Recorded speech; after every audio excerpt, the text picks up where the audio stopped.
2 जून 2025 पास्का का 7वां सप्ताह सोमवार। पहला पाठ प्रेरित चरित अध्याय 19 पद संख्या 1 से 8। जिस समय अपोल्लो कुरिन्थी में था, पौलुस भीतरी प्रदेशों का दौरा समाप्त कर एफेसस पहुंचा। वहां उसे कुछ शिष्य मिले।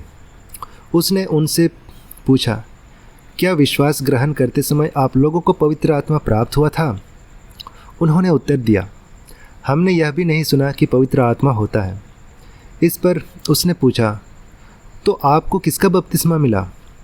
उन्होंने उत्तर दिया, यूहन्ना का बपतिस्मा।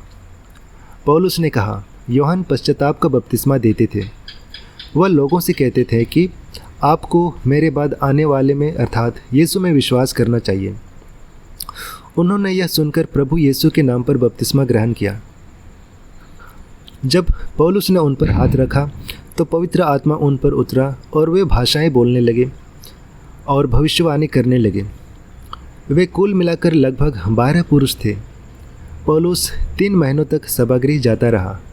वह ईश्वर के राज्य के विषय में निसंकोच बोलता और यहूदियों को समझाता था। यह प्रभु की वाणी है। ईश्वर को धन्यवाद। अनुवाक्य, पृथ्वी के राज्यों ईश्वर का भजन गाओ। जब ईश्वर उठता है तो उसके शत्रु बिखर जाते हैं और उसके विरोधी उसके सामने से भाग जाते हैं।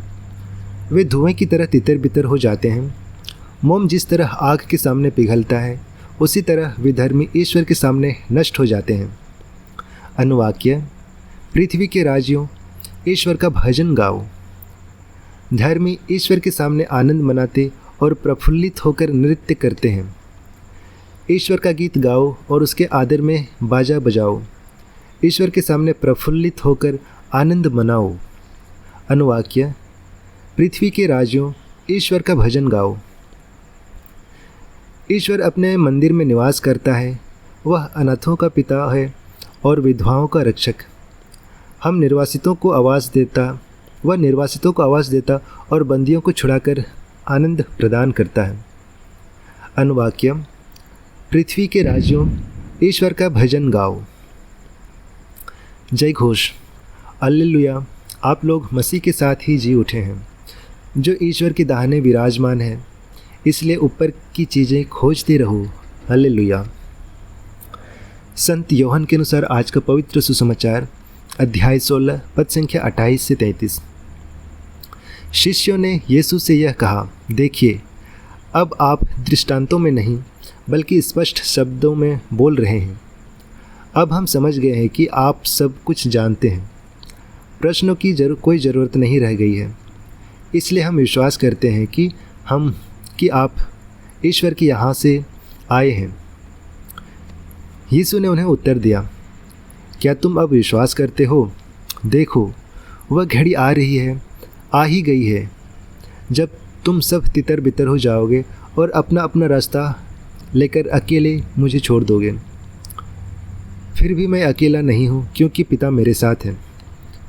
मैंने तुम लोगों से ये बातें कही जिससे तुम मुझ में शांति प्राप्त कर सको। संसार में तुम्हें क्लेश सहना पड़ेगा, परंतु ढारस रखो, मैं संसार पर विजयी पाई है मैंने।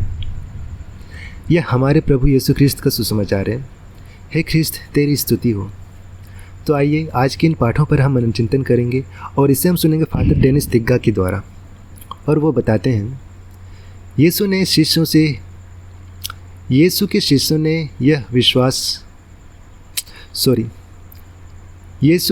ने यह विश्वास करना तब सीखा कि वे सचमुच ईश्वर के पुत्र हैं, जब उन्होंने उनकी बातें सुनी और उनके जीवन को करीब से देखा।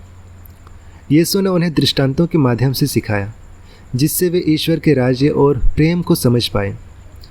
यीशु अपने शिष्यों को पूरी तरह जानते थे, विशेष करके उनके अच्छे और कमज़ोर पहलू को।